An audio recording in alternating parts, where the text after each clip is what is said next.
ಅದೇ ನಮಗೆ ಕೈವಲ್ಯವು. ಭುವನೇಶ್ವರಿ ಸಂಕಲ್ಪ ಮಾತ್ರವೇ ಉದಯಿಸಿತು ಈ ಮಣಿದ್ವೀಪವು. ದೇವದೇವರ ನಿವಾಸವು, ಅದೇ ನಮಗೆ ಕೈವಲ್ಯವು.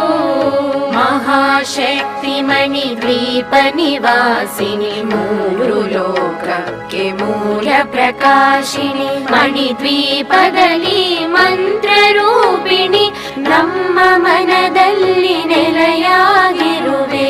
ಸುವರ್ಣ ಪುಷ್ಪಗಳೆಷ್ಟೋ ಸಾವಿರ, ಅನಂತ ಸುಂದರ ಸುವರ್ಣ ಹೂಗಳು, ಅಚಂಚಲವಾದ ಮನೋಸುಖಗಳು ಈ ಮಣಿದ್ವೀಪಕ್ಕೆ ಮಹಾನಿಧಿಗಳು.